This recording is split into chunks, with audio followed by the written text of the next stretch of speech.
O ataque à creche, que matou 4 crianças e deixou pelo menos 5 feridas em Blumenau, acendeu mais um alerta sobre a violência dentro de escolas, especialmente, levando as famílias brasileiras a um clima de luto e muita apreensão. O Jornal da Manhã, especial deste domingo, recebe agora, para uma entrevista, para uma conversa sobre o assunto, a psicóloga e também terapeuta clínica Larissa Fonseca. Larissa, obrigada pela participação, pela presença hoje aqui em nossos estúdios. Seja bem-vinda, bom domingo, feliz Páscoa. Um ótimo domingo, muito obrigada, fico muito feliz com o convite. Nós que agradecemos e apesar do assunto, não é, Larissa?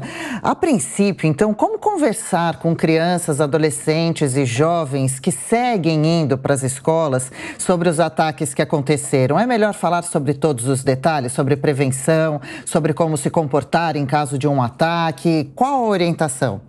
É uma situação, assim, extremamente delicada e que nós pais, né, me coloco aí dentro dessa mesma situação, sou mãe, e aí a gente fica extremamente temoroso, né, com muito receio, mas eu digo para você, assim, a gente tem que falar, mas talvez não abrir tanto quanto gostaríamos, a gente tem que filtrar um pouquinho. Acredito que conversar sobre segurança, como lidar com a situação, como, olha, filho, se você vê qualquer movimentação e qualquer ponto, você pode se resguardar em algum local ou se você vê alguma situação de risco, se esconda, né? Formas que a criança poderia, né, prevenir para manter a sua própria segurança, porque não é sempre que a gente vai estar junto, né? Como essa situação extremamente delicada que aconteceu. Agora, doutora, bem-vinda mais uma vez, boa Páscoa. Inclusive, nessa segunda-feira está prevista a volta às aulas dos estudantes da escola aqui da Zona Oeste de São Paulo, da Vila Sônia. Eu pergunto, é claro, é um momento muito difícil, assim que as pessoas voltarem, os professores também, todo mundo vai se lembrar do que aconteceu. Como que é possível fazer um trabalho para amenizar essa dor assim que os alunos, as crianças entrarem na escola nessa segunda-feira?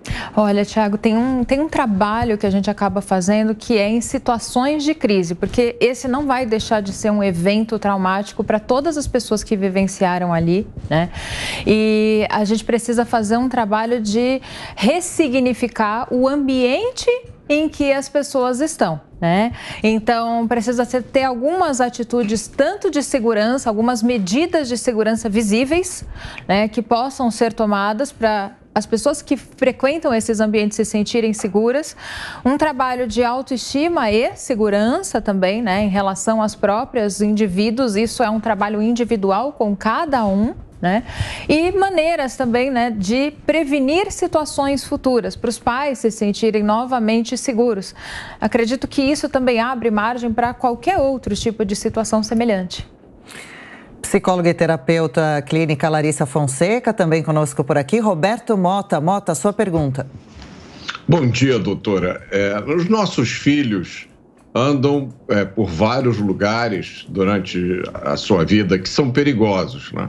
Eu acho que até que as escolas provavelmente são um dos lugares mais seguros. Nossos filhos vão a festas, andam de ônibus e metrô, andam na rua, frequentam banheiros de restaurantes, banheiros de bares. Há perigo em todos esses lugares. A senhora conhece alguma experiência bem-sucedida para falar com os nossos filhos, especialmente aqueles que ainda são novos, para alertar a eles sobre esses perigos que os esperam em todos os lugares, sem que isso crie neles um sentimento de medo, de receio de exercer sua liberdade? Olha só, né? O que talvez tenha muito relevante o que você trouxe é sem exercer o medo. Será que o medo não seria o fundamental fator para que a gente conseguisse prevenir algumas situações? Eu não estou falando que os jovens, os adolescentes, eles devem se manter com medo, mas o adolescente ele tem um cérebro, né, que ainda não foi totalmente formado, e a questão da consequência para o adolescente não está firme ali na questão da nossa amígdala, na produção que existe interna do cérebro. Até por isso que os seguros de carro, por exemplo, são mais caros para os adolescentes, né? E aí, quando a gente analisa essa situação, a consequência para a criança, para o adolescente, ainda não existe. Então, situações como essas mostram que sim, existe um risco e pode acontecer comigo, Então, o receio, o medo, ajuda a prevenir algumas situações. Obviamente, a gente tem que mediar o quanto de medo, assim como mediar o quanto que a criança precisa se sentir segura. Ela precisa se sentir segura, precisa ser trabalhada a autoestima das crianças, Uma questão dela se sentir confiante aonde ela está. Mas ela precisa saber que o mundo tem riscos, até para ela não se atirar totalmente e não acreditar que não vai acontecer jamais nada com ela. Por que uma criança deixa de atravessar a rua sozinha? Ela precisa saber que ela precisa dar a mão. Sim, nesse caso de Blumenau, todos se chocaram muito, especialmente pelo homem ter a capacidade horrível de matar criancinhas e a machadadas.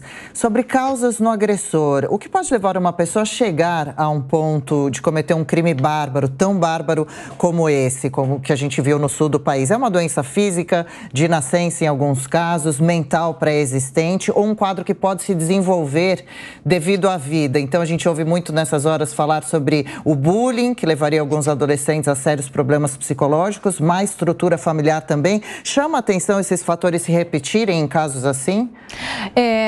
Eu tive analisando diversos artigos para estar aqui hoje, Porque a gente tem muito dado americano sobre isso, de fora, porque é algo que acontece um pouco mais fora do nosso país. Tem se tornado mais recorrente? Sim.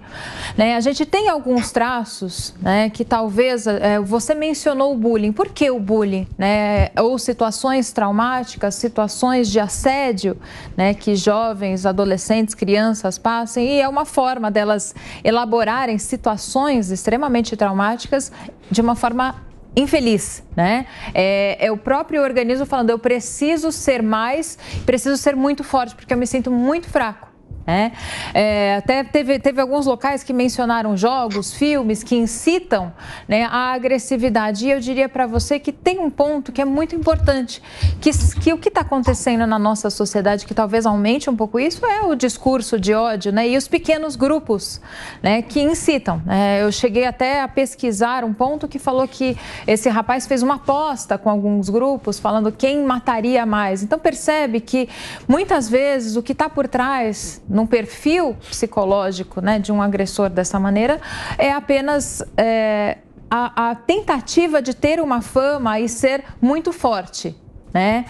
Mas diversos transtornos causam consequências, situações traumáticas causam extremas consequências. Esse é um caso extremo, muito doloroso, Situações de bullying pode levar uma pessoa a desenvolver um transtorno alimentar, quanto uma depressão, quanto uma agressividade extrema. Percebe que quando acontece um momento da vida da pessoa, ela precisa trabalhar no momento que acontece para não desenvolver e aumentar para algo além.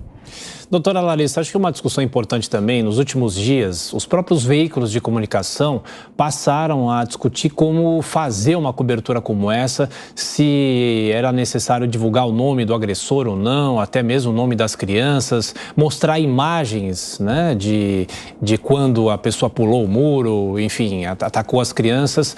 De que maneira se faz uma cobertura extensa como essa, se influencia outras pessoas? A gente pode influenciar outras pessoas a cometer casos como esse?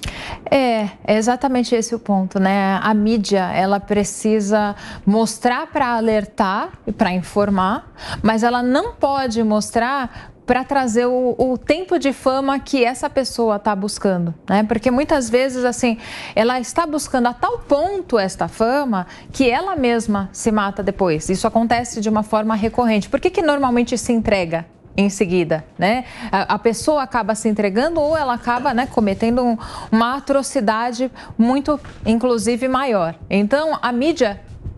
muitos das mídias não têm divulgado o nome do agressor e isso realmente não tem que acontecer, porque essa fama não tem que acontecer por trás da pessoa, Assim, é o que ela está buscando de uma forma, de uma consequência que não deveria estar acontecendo, De uma forma errada, mas sim, ela está buscando exatamente isso. Mota?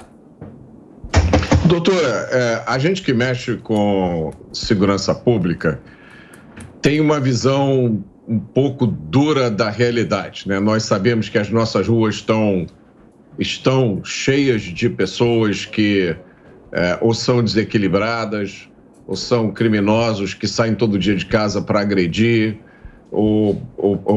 especialmente agressores sexuais, e a gente fica sempre na dúvida até que ponto nós devemos ser explícitos quando a gente alerta os nossos filhos, né? Qual é a sua orientação? A gente deve dizer aos nossos filhos, dar instruções a eles específicas sobre o que fazer se forem abordados nas ruas? A gente deve ser um pouco mais direto sobre essa realidade, porque a nossa preocupação é protegê-los, mas a gente também não quer criar neles um sentimento de medo permanente. Qual a orientação que a senhora dá? Olha só, né, na questão da segurança, a gente precisa ser mais explícito, inclusive com toda a população, né? Porque, na verdade, esse tipo de crime, né, chocou muito pela atrocidade, pela agressividade, mas quando a gente se sente realmente seguro, né, a gente espera que as pessoas sigam uma conduta social, que é conseguir se portar e algo não acontecer. Mas atrocidades como essas, né, elas trazem para a gente um alerta constante de que a qualquer momento, em qualquer lugar, poderia acontecer alguma coisa. Sim, a gente não sabe o que exatamente esperar do outro ser humano, né? Você mencionou, o senhor mencionou, né, sobre a questão de abuso. Quando que a gente imagina que pode acontecer alguma coisa, né? A gente vive sob uma venda, a gente vive velados de uma maneira, acreditando que estamos totalmente seguros, mas como que alguém consegue manter totalmente a nossa segurança? A gente tenta, né? O senhor muito provavelmente tenta diversas maneiras extremas, mas não sabemos o que esperar. Não sabemos, por exemplo, estamos num estúdio, não sabemos se de repente uma pessoa tem uns 5 minutos, tem uma situação pontual e comete uma atrocidade. O que esperar de uma pessoa? Então, assim, precisamos ter alguns alertas um pouco mais acentuados? Sim, acredito que nas escolas poderia ser um ambiente onde não incitasse medo. Não, o ponto não é incitar o medo, mas o alerta, né, do que pode acontecer, o que uma outra pessoa pode fazer, como que você pode, principalmente numa escola, se resguardar numa situação de alerta pontual. Né? O ensinar a se prevenir, porque talvez as nossas crianças, a gente não ensine elas como elas poderiam mesmas se resguardar. Né? A gente está habituado a nós cuidarmos dos nossos filhos, mas situação como essa mostra que eles deveriam, de alguma maneira, né, conseguir se resguardar. É claro que essa situação pontual foi uma creche e são crianças que não conseguiriam de forma nenhuma, né? Mas não é algo esperado. E falando um pouco dos adultos agora, ontem mesmo no Jornal da Manhã a gente mostrou homenagens no Rio de Janeiro a um ataque escolar que teve em Realengo 12 anos atrás, deixando alguns mortos também. Infelizmente já aconteceram alguns casos no Brasil. Qual a orientação para familiares que passam por esse trauma bem de perto? É possível superar a dor ou conviver de uma maneira menos sofrida com o episódio? Olha, eu vou trazer algo para você, né? Provavelmente isso é algo que vai causar uma marca na vida da pessoa para o resto da vida. Ela pode trabalhar essa situação traumática como uma perda na nossa vida, né? Uma situação de perda que muitos passamos aí durante uma pandemia inteira e que a gente, né, sente uma certa, talvez, uma injustiça com a vida. Isso acaba acontecendo. Mas trabalhar a pessoa, né, com a esperança de que um amanhã vai ser diferente, né? Hoje eu estou vivendo uma dor extrema, mas não necessariamente amanhã eu estarei dessa maneira, tá? Mas sim, precisa trabalhar a situação traumática, sempre. Aí fica um alerta para todos, né? Sempre que a gente passa por uma situação que é traumática, e como saber o que é uma situação traumática? Aquela situação que acaba sendo extremamente agressiva para você, né? Você percebeu de uma maneira muito dolorosa. Se você percebeu de uma maneira dolorosa, é o suficiente para você buscar um psicólogo, buscar um psiquiatra, buscar um tratamento, né, relacionado à área da saúde mental, para você lidar com isso naquele momento que está acontecendo e não, né, construir um tijolinho em cima do outro que faz com que a gente acabe atropelando as situações e não lidando, né, como um luto, como qualquer situação extrema dessa maneira. E para encerrar bem brevemente, doutora, será possível um criminoso desse se recuperar e voltar a conviver na sociedade, como nesse caso de Blumenau agora? E a gente tem acompanhado os noticiários, por exemplo, Elise Matsunaga sendo motorista de Uber depois de um tempo de prisão, Suzane von Richthofen, costureira, goleiro Bruno Coach. É possível, em alguns casos, essa recuperação da pessoa? É tão delicado isso, né? Porque é difícil afirmar e aí é de caso para caso, né?